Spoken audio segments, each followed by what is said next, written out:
అందరికీ విజ్ఞప్తి చేస్తున్నా, నేను మీ అందరి పైన గంజాయి పైన డ్రగ్ పైన యుద్ధాన్ని ప్రకటిస్తున్నా.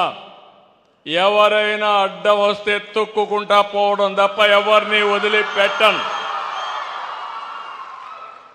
ఈ విషయంలో మనందరం గుర్తుపెట్టుకోవాల్సిన అవసరం ఉంది.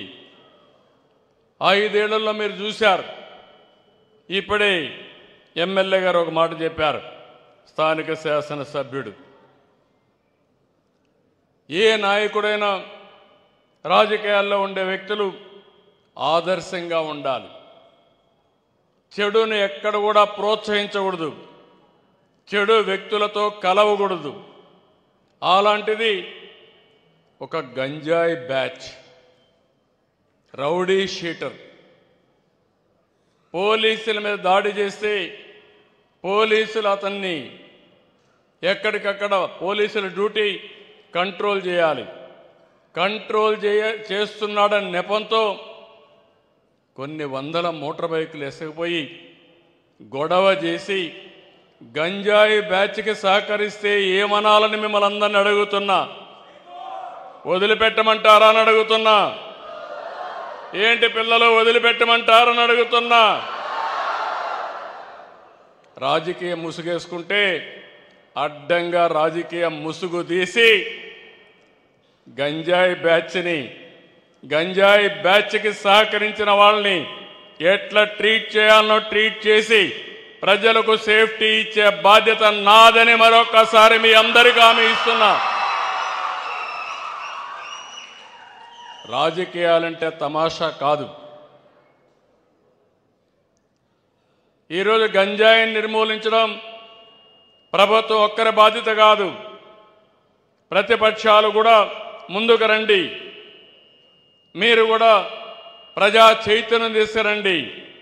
ప్రజల్ని మెప్పించండి, ఓట్లు వేయించుకోండి. కానీ ఇలాంటి తప్పుడు కార్యక్రమాలు చేసి మీరేదో రాజకీయ లబ్ధి పొందామంటే అది కుదరదని చెప్పి కూడా నేను మీకు తెలియజేస్తున్నా. మీరు ఒక్కసారి చూస్తే 2021లో దేశంలో పండించే గంజాయిలో 50% ఆంధ్రప్రదేశ్, అదే మరిగా ఒరిస్సా నుంచే పండించారు. అంటే ఇదేదో వరి పంట కాదు, లేకపోతే ప్రజల ఆరోగ్యానికి సంబంధించిన పంట కాదు. గంజాయి అనేది చాలా ప్రమాదం. అలాంటి పంటకు ఏజెన్సీ ఏరియా కేంద్రంగా చేసి దేశానికి మొత్తం పంపిస్తే, దేశమంతా కూడా రైడ్స్ చేస్తే దానికి సెంటర్గా విశాఖపట్నం, ఆంధ్రప్రదేశ్ ఉందంటే చాలా బాధేస్తుంది. ఈరోజు ఇంకొక పక్క మనం చూస్తే ఈ గంజాయి కానీ డ్రగ్స్ వాడకంతో తీవ్రమైన అనారోగ్య సమస్యలు వస్తాయి. వారు శక్తిని కోల్పోతారు, ఏకాగ్రత పోతుంది, మనిషి మృగంలా తయారవుతారు. నేను ఎన్నోసార్లు చెప్పాను, డ్రగ్స్ కానీ గంజాయికి అలవాటు పడిన వ్యక్తి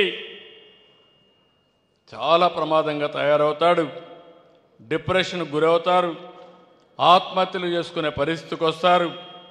ఇంకో పక్కన మీరు చూస్తే అక్కడి నుంచి బయటపడడం కూడా చాలా కష్టం వాళ్ళందరికీ.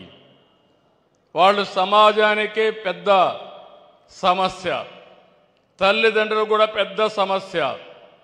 వీళ్ళని కంట్రోల్ చేయలేరు. కంట్రోల్ చేస్తే కుటుంబంలో కూడా భయపడతారు. ఎందుకంటే గంజాయి తీసుకొని ఇంటికి వస్తే ఏం చేస్తాడో అని తల్లిదండ్రులు భయపడే పరిస్థితి. ఇలాంటి సమస్యలన్నీ వచ్చాయి. అలాంటి మత్తులో ఉండే వ్యక్తి పిల్లలపైన, మహిళలపైన, చివరికి తల్లిపైన, చెల్లెలపైన హింసకు దిగుతున్నారు. పసిబిడ్డలపైన దాడి చేస్తున్నారు. ఇటీవల నేను కొన్ని కేసులు చూస్తే ఏ మాటలు చెప్పాలని అర్థం కావడం లేదు. 3 సంవత్సరాల పసి పిల్లలపైన